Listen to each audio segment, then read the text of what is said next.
요즘 새로 생긴 단어 가운데 시월드라는 말이 있습니다. 저는 시월드가 제주도에 새로 생긴 해양공원인 줄 알았어요. 바다. 그래서 바다공원, 해양공원인 줄 알았더니 시월드가 해양공원이 아니라 시댁을 이렇게 시월드라고 부른다 그러더라고요. 며느님들 시월드 그러면 듣기만 해도 가슴이 벌렁벌렁 거리죠.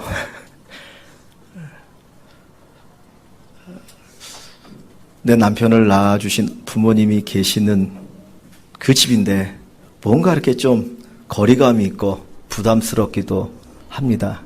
근데 오늘 루시라고 하는 여인은 시월드를 찾아가요. 자기 남편은 결혼한 지 얼마 안 돼서 죽었는데 이제 시댁과 아무런 관계가 없는데 그 시어머니를 따라서 그 남편의 고향 베들레헴으로 함께 갑니다. 사실 이 룻의 시댁은 망한 집안이에요. 이 흉년 때문에 이 베들레헴 땅에서 모압이라고 하는 이방 나라로 이민을 왔어요. 그런데 거기에서 시아버지가 죽고 그리고 자기 남편과 그리고 시동생입니까? 아니면 형입니까? 아들 둘이 있었는데 둘도 다 죽어버려서 시어머니도 과부가 됐고 자기도 과부가 됐고 동서도 과부가 되는 완전히 패가망신한 집안입니다. 이 나오미, 이 룻의 시어머니가 나오미인데 나오미의 눈에는 아무런 희망이 없는 거예요. 이방 땅에 사느니 내 고향 베들레헴 땅 가서 내가 어렸을 때부터 알던 사람들과 그냥 지내다가 여생을 보내겠다. 그래서 이제 두 며느리를 보내는 겁니다. 나에게 아무런 희망도 없고 너희 남편도 죽었는데 뭐 나와 함께 같이 살겠냐. 다 너희 친정으로 돌아가서 새 출발해라. 그리고는 이제 베들레헴으로 떠나가려고 하는데 이 룻이 결코 저는 어머니를 떠날 수 없습니다. 저는 죽는 그 순간까지 어머니와 함께 하겠다라고 그러면서 베들레헴 그 남편의 고향으로 시어머니 그 과부된 어머니와 함께 두 과부가 그 땅을 향해서 나아갑니다. 참 어떻게 보면 너무너무 아름다운 그 효도의 모습인 것 같아요. 이 룻이 어떻게 그 시어머니, 남편도 죽어버린 그 시어머니에게 이런 극진한 효도를 할 수 있을까? 우리 남편들 되게 부럽죠? 제가 생각할 때는 세 가지인 것 같아요. 첫째는 남편이 정말 룻을 사랑해줬던 것 같아요. 남편이 정말 자기를 너무너무 사랑해줬기 때문에 비록 내 남편은 죽었지만 내 남편을 낳고 길러주신 그 어머니에게 효성을 잃을 수가 없었어요. 그래서 끝까지 내가 그 시어머니와 함께 하겠다. 두 번째는 시어머니가 정말 사랑해줬던 것 같아요. 그죠? 남편은 자기를 사랑해줘도 시어머니가 자기를 별로 좋아하지 않거나 사랑해주지 않았다면 뭐 남편도 죽었으니까 이제 각자 제 길로 가지 그랬을 텐데 아무런 소망도 없이 끝까지 그 시어머니를 모신다고 하는 것은 시어머니의 사랑이 정말 컸구나 생각할 수 있습니다. 세 번째는 오늘 본문에 있는 것처럼 참 좋은 믿음을 시어머니가 보여주었어요. 그리고 이 룻이 하나님을 바로 알았다는 거예요.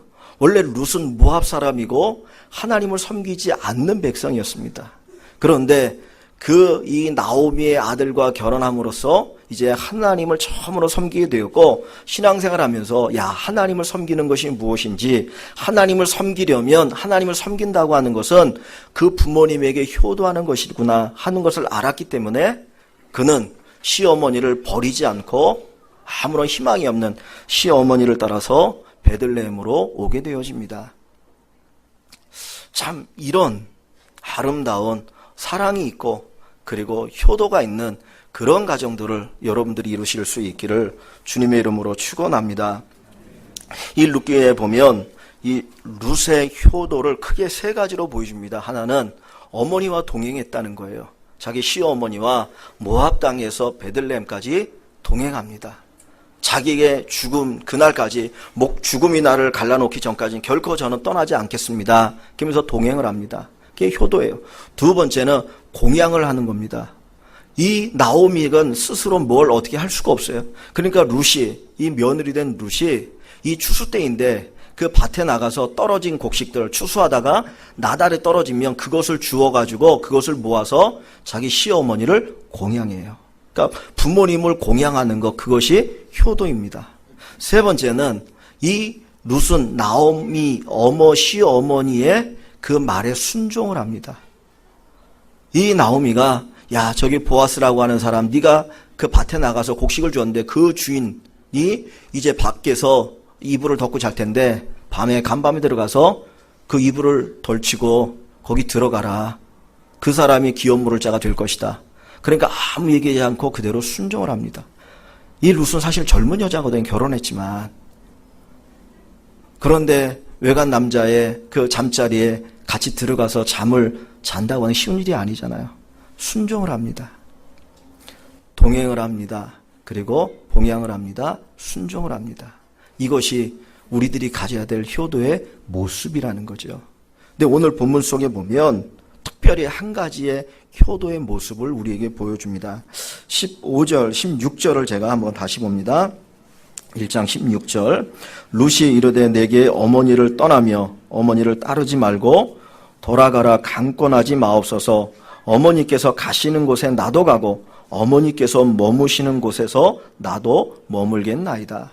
여기 머물겠다. 어머니가 머무시는 곳에 나도 머물겠다라고 룻이 이야기하잖아요. 근데 이 머물다라고 하는 이 단어가 이전 성경, 이 개역 한글 성경에는 유숙하다라고 번역을 했어요. 유숙하다. 어머니가 유숙하시는 곳에 나도 유숙하겠습니다. 유숙하다라는 말이 뭐예요? 잔다는 거죠. 그죠? 자겠다라는 거예요. 어머니가 잠자리 드는 그곳에 나도 거기에서 함께 잠을 자겠습니다. 라고 하는 단어거든요. 근데 이게 히브리어로 눈이라고 하는 단어예요. 근데 유숙하다라는 단어를 이번 성경에는 머물다라고 하는 단어로 이렇게 번역을 했습니다. 근데 눈이라고 하는 단어는 두 가지 큰 의미가 있어요. 하나는 밤을 보내다, 투숙하다 라는 의미가 있어요. 밤을 보내고 투숙하다, 잠을 자는 거예요. 또 하나의 의미는 너무 다른 의미인데 불평하다, 원망하다라는 뜻이 있어요. 불평하다, 원망하다. 불평하고 원망하는 언제 불평하고 원망합니까? 뭔가 안 좋을 때. 그렇죠? 환경이 안 좋고 나에게 뭔가 유익이 안 되어질 때 불평하고 원망할 수 있어요. 근데 밤을 보내다라고 하는 그 밤은 우리가 생각할 때 단순히 시간적인 밤일 뿐만 아니라 인생의 밤이 왔다라는 말을 우리가 쓰잖아요. 인생의 밤이 왔다. 지금 이 나오미나 룻도 인생의 밤을 보내고 있어요. 그런데 이 룻은 그 인생의 밤일 때에 불평하고 시어머니를 떠나는 것이 아니라 함께 그 자리에 있었습니다. 이게 효도예요. 어려울 때, 힘들 때, 고통당할 때 부모님을 향하여 원망하는 것이 아니라 부모님과 함께 그 자리에 있는 것, 그것이 바로 효도라는 겁니다. 저도 이제 50이 거의 가까웠는데 40대 후반 되니까 이 몸이 이쪽 저쪽 조금씩 아픈 게 더 느껴지더라고요. 옛날에는 몰랐어요. 그런데 제가 지금 생각하는 60, 70 되신 어른들을 볼 때마다 얼마나 아프실까? 얼마나 아프실까? 자식들에게 말은 못하지만 얼마나 아픈 데가 많으실까? 사람이 몸이 약해지면 마음도 약해져요. 그죠? 그러면 사실은 누구를 의지하고 싶습니까? 자식을 의지하고 싶은 거예요. 뭐 자식에게 뭐를 바래서가 아니라 그냥 그 자식의 어떤 그 듬직한 그 어깨가 그리운 것이고 내 옆에 있어준 것만 해도 듬직하게 느껴지고 힘이 난다는 거예요. 효도가 뭐냐? 함께 머무는 거예요. 밤을 함께 보내는 거예요. 내 부모가 힘들고 어려울 때 그 옆에서 함께 지지해 주는 것, 그것이 바로 효도라는 겁니다. 이 룻은 시어머니가 힘들고 어려울 때 희망이 없을 떠나지 아니하고 함께 그 자리에 함께 있었고 그것을 성경은 진정한 효도라고 우리에게 가르쳐 줍니다. 이 룻이라고 하는 이름의 뜻이 있어요. 룻이라는 이름의 뜻은 친구, 우정이라는 뜻이에요. 친구나 우정, 친구나 우정. 진정한 효도가 뭡니까? 부모에게 친구가 되어주는 거예요. 내 부모님에게, 내 시어머님에게, 내 아버지에게, 내 장인에게 친구가 되어져서 말벗이 될 수 있는 사람이 참된 효자이고 효부입니다. 한번 생각해 보십시오. 저를 비롯해서 여러분들 친구가 되어지시고 말벗이 되어지고 있습니까? 이 룻은 그 옆에서 말벗이 되어지고 있어요. 뭐 룻이 할 수 있는 게 뭐가 있습니까? 아무것도 없어요. 뭐 땅 한 평도 없는 그런 시어머니, 그런 며느리 해줄 수 있는 거 없어요. 다만 옆에서 함께 있으면 말벗이 되어지고 지지해 주는 것, 그것이 바로 이 나오미에게 큰 효가 되어집니다. 오늘 하나님께서 우리에게 요구하시는 효가 바로 그것입니다. 뭐 여러분들로 하여금 큰 집을 사줘라, 그거 아니에요. 옆에서 말벗이 되어질 수 있고 함께 힘이 되어질 수 있는 그런 효를 하는 우리 일광의 식구들 되시기를 주의 이름으로 간절히 축원합니다.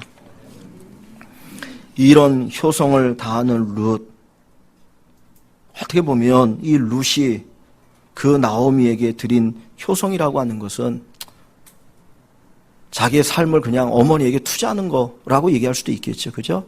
근데 이 효를 다하는 이 룻에게 하나님이 주시는 복이 있습니다. 룻기 2장 12절을 봅니다. 룻기 2장 12절. 이 보아스라고 하는 사람이 룻에게 하는 이야기입니다. 조금 이 룻이 베들레헴에 와서 이 보아스의 밭에서 이제 곡식을 주어서 자기 어머니를 봉황하려고 할 때에 이 룻이 하는 이야기입니다. 11절부터 제가 보겠습니다. 11절부터 12절. 보아스가 그에게 대답하여 이르되, 그는 룻이에요. 내 남편이 죽은 후에 내가 시어머니에게 행한 모든 것과 내 부모와 고국을 떠나 전에 알지 못하던 백성에게로 온 일이 내게 분명히 알려졌느니라. 룻이 어떻게 시어머니를 섬겼는지를 내가 들었다라는 거예요. 자, 그리고 12절에 그리고 나서 하는 이야기입니다. 여호와께서 내가 행한 일에 보답하시기를 원하며 이스라엘의 하나님 여호와께서 그의 날개 아래에 보호를 받으러 온 내게 온전한 상 주시기를 원하노라 하는지라. 이 보아스가 룻에게 하나님 너에게 복 주길 원한다라고 이야기하지만 사실은 보아스라는 사람이 입을 빌려서 하나님이 하시는 말씀이에요. 내가 너에게 이런 복을 주겠다. 너 효성 잘하는 너에게 내가 이 복을 주겠다라고 하는 것을 보아스의 입을 통해서 주님 말씀하는 겁니다. 효도하는 사람들에게, 부모를 공경하는 사람들에게 하나님 반드시 복을 주십니다. 이 룻이 어떤 복을 받습니까? 나중에 사장에 가면 이 보아스를 남편으로 다시 맞이하게 되어요. 재혼을 합니다. 근데 보아스는 베들레헴에서 가장 부자 가운데 한 사람이었어요. 그런 부자가 없어요. 두 번째, 이 보아스는 부자일 뿐만 아니라 많은 사람들에게 명예를 얻는 사람이었어요. 모두가 존경을 합니다. 그러니까 부도 있고 명예도 있는 사람, 더 나아가서 마음이 너그러운 사람이에요. 남을 배려할 줄 아는 사람이에요. 이 룻이 자기 밭에 와서 이 곡식을 주울 때 하인들을 시켜서 이 룻을 아주 친절하게 대하게 합니다. 그러니까 아주 마음을 작은 부분도 이렇게 쓰면서 정말 명예도 있고 부도 있고 사람들에게 인정을 받는 그 보아스가 남편이 되어져요. 또 이 룻이 이전에 결혼했을 때는 자식이 없었어요. 얼마나 남편과 살았는지 모르겠지만은 자식이 없이 남편을 죽은 과부가 되었는데 이 보아스하고 결혼하고 나서는 자식 오벳이라고 하는 아들을 낳습니다. 여러분, 지금부터 수천 년 전의 일인데 여자가 좋은 남자 만나서 결혼하고 아들 낳고 딸 낳고 잘 살면 그게 최고의 행복 아니었나요? 그죠? 이 당시에는 최고의 행복인 거예요. 이 룻이 시어머니에게 효도할 때 하나님 그 복을 주셔요. 출애굽기 10계명에도 그 다음에 에베소서에도 부모를 공경하면 뭐라고요? 땅에서 잘되고 장수하리라. 하나님께서 효도하시는 우리 일광의 모든 분들에게 이와 같은 놀라운 축복 주실 줄 믿고 여러분이 그렇게 되기를 주님의 이름으로 간절히 축원합니다. 하나님께서 이 룻에게 복을 주시는데 이 룻기에 보면 이제 몇 이름들이 나와요. 그 이름을 통해서 제가 이 말씀을 좀 함께 더 이렇게 나누려고 합니다. 그냥 이름이라고 하는 것은 그냥 이름이 아니고 거기 뜻이 담겨 있거든요. 이 보아스, 이 룻의 남편이 되어진 보아스라고 하는 이름은 재빠르다, 민첩하다라는 뜻이 있어요. 재빠르다, 민첩하다. 이 보아스라고 하는 이 단어는 솔로몬이 성전을 지었을 때 두 개의 기둥을 세웠는데 하나는 야긴, 하나는 보아스라고 하는 그 기둥의 이름을 썼거든요. 그 이름 보아스라는 이름인데 민첩하다, 재빠르다. 뭘 가르쳐 주냐면 하나님께서 부모에게 효도하는 자녀들에게 복을 주시되 빠르게 복을 주신다는 거예요. 이 룻이 베들레헴에 와서 그때가 마침 추수 때예요. 근데 그 추수 때 밭에 가서 곡식을 줍다가 거기서 얼마 안 돼가지고 보아스를 남편으로 맞이하고 새로운 삶이 펼쳐져요. 하나님께서는 효도하는 자들에게 복을 주시되 보아스, 재빠르게, 민첩하게 복을 주십니다. 우리가 이 땅을 살면서 가장 복받는 최고의 비결은 하나님을 잘 섬기고 부모님에게 효도하는 거예요. 그게 하나님 주시는 복의 비결입니다. 또 이 보아스가 낳은 아들의 이름이 뭐라고 그랬습니까? 4장을 봅니다. 4장 17절. 룻기 4장 17절. 같이 봅니다. 룻기서 4장 17절 한번 볼게요. 그의 이웃 여인들이 그에게 이름을 지어주되 나오미에게 아들이 태어났다 하여 그의 이름을 오벳이라 하였는데 그는 다윗의 아버지인 이새의 아버지였더라. 자, 오벳. 그리고 그의 아들이 이새가 되어지고 다시 되어지거든요. 이 보아스와 룻에게 태어난 아들의 이름이 오벳입니다. 이 오벳이라고 하는 이름의 뜻은 섬기다, 섬기는 자, 예배자라는 뜻이에요. 섬기는 자, 예배자. 그 얘기는 뭡니까? 하나님께서 부모에게 효도하는 자를 예배자로 인정하신다는 거예요. 성경이 얘기하죠. 눈에 보이는 형제를 사랑하지 않고 눈에 보이지 않는 하나님을 어찌 사랑할 수 있느냐. 내 앞에 내 눈에 보이는 그 불쌍한 사람도 사랑하지 않는데 동정심을 갖지 않는데 눈에 보이지 않는 하나님에 대해서 무슨 사랑할 수 있느냐 그랬어요. 내 눈에 보이는 나를 위해서 모든 것을 희생한 부모님을 사랑하지 않고 그분을 공경하지 않으면서 어찌 네가 나를 공경할 수 있느냐. 이게 하나님의 말씀이거든요. 그래서 하나님은 부모님에게 효도하는 자를 뭐로 인정하셔요? 예배자로 인정하시는 거예요. 예배자. 진정한 예배자는 하나님만 찾지 않고 내 부모에 대해서 감사하는 마음을 가지고 효도하는 사람입니다. 그래서 오벳이라는 이름을 통해서 부모의 효도를 네가 진짜 나를 예배하는 자다. 주님 인정하신다는 거예요. 자, 그리고 나서 그 오벳의 아들의 이름이 또 뭡니까? 이새예요. 이새. 룻의 손주가 이새입니다. 이새. 이 이새라고 하는 이름의 뜻은 여호와께서 살아계시다예요. 여호와께서 살아계시다. 이 룻이 보아스하고 결혼했어요. 그 시어머니에게 효도를 낳으니까 하나님이 보아스를 짝지어서 이제 가정을 이루게 하시고 이제 오벳을 낳았어요. 정말 하나님 잘 섬기는 자 인정을 받았어요. 그리고 세월이 흘렀는데 그 다음에 그 아들이 또 이새를 낳았습니다. 그때 온 식구들이 모여서 이름을 지었는데 야 이새라고 하자. 여호와께서 살아계신다. 무슨 의미예요? 그가 살아오는 가운데 정말 하나님이 살아계시구나 하는 경험한 거예요. 룻이. 그 집안이. 룻이 하나님 앞에 정말 신실하게 그 부모님을 잘 섬길 때 하나님 복을 주시고 막 복이 쏟아지니까 하나님이 살아계시니까 내 가정에 내게 이런 복을 주시는구나. 그래서 그 아들의 이름을 이새라고 지었다니까요. 여러분 그런 이름을 지을 수 있습니까? 얼마나 복받았으며 얼마나 하나님 살아계심이 그 두 눈에 그냥 막 보이면 그런 이름을 지었겠어요. 하나님께서는 효도를 할 때 그 복을 주신다라는 거예요. 그래서 이사야서에도 보면 메시아의 예언을 할 때 다윗의 누구 얘기하지 않고 이새의 자손, 이새의 뿌리, 이새의 줄기라 말을 써요. 그만큼 하나님은 이새를 사랑하셨고 이새를 통해서 뭔가 놀라운 일을 이루셨다는 겁니다. 그리고 나서 그의 또 아들이 누구예요? 다윗이에요. 다윗. 우리가 잘 아는 다윗인데 이 다윗의 이름의 뜻은 사랑받는 자, 두목, 우두머리예요. 사랑받는 자. 하나님에게 사랑받고 사람들에게 사랑받는 자가 되었다라는 거예요. 사랑받는 자가 되었다. 여러분 생각해 보십시오. 정말 극진히 부모에게 효도하는 그 자녀에게서 3대만 내려오면 그 자식은 달라도 뭔가 다릅니다. 그래서 우리가 가문을 이야기하잖아요. 가문을 얘기한 이유가 뭐예요? 그 몇 대가 흘러내려오면서 벌써 달라요. 달라. 일반적으로 정수기를 보면 필터가 한 4개 되더라고요. 그죠? 필터가 한 4개 돼요. 4개 정도 필터를 거쳐야 좋은 물이 된다는 거예요. 가문도 몇 대 흘러서 효도하는, 부모에게 효도하는 그 자녀들이 내려오는 그 가문의 자식들이 진짜 사랑받는 자가 되어진다는 것을 보여줍니다. 저나 여러분이나 한번 돌아봤으면 좋겠습니다. 제가 우리 교회에서 어떤 분들 보면 정말 나름대로 참 부모님에게 효도 잘 하시는 분이 있어요. 야, 정말 대단하시다, 부럽다.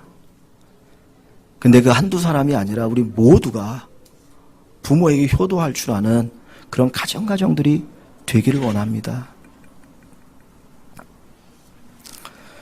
제가 꿈꾸는 교회 가운데 하나의 모습은 할아버지, 할머니, 부모, 자녀들이 함께 예배를 드리는 교회의 모습이에요. 그러니까 우리 교회에 할머니, 할아버지도 나오시고 아버지, 어머니도 나오고 자녀들도 나오고 그 다음 또 대를 이어서 나오는 그런 가정들이 많아지길 원합니다. 이게 아주 아무것도 아닌 것 같지만은 쉬운 일이 아니에요. 왜냐하면 위에 있는 부모가 신앙의 모습을 보여주지 않으면 자식들이 함께 신앙생활을 안 해요. 효도가 흐르지 않으면 쉽지 않아요. 교회에서 신앙을 배우고 효를 볼 수 있고 배울 수 있어서 자연스럽게 우리 교회 안에 각 가정마다가 효가 넘치는 그런 가정들이 되어지기를 소원합니다. 성경은 십계명을 얘기하면서 5번째인 내 부모를 공경하라. 땅에서 잘되고 장수하리라 말씀하셨어요. 그러면서 주님 하시는 말씀이 약속 있는 첫 계명이다. 약속 있는 첫 번째 계명. 다시 말하면 이 계명을 지키면 반드시 내가 너희를 복주리라. 오늘 우리 일광의 모든 식구들이 정말 하나님 안에서 효도할 수 있는, 그리고 또 부모님들이 참 효도를 가르칠 수 있는, 효도를 받는 그 모습이 되어질 수 있는 그런 신앙과 그런 사랑과 그리고 자녀들에게 그런 효도의 모습이 있는 그런 가정들을 다 이룰 수 있기를 주님의 이름으로 간절히 축원합니다.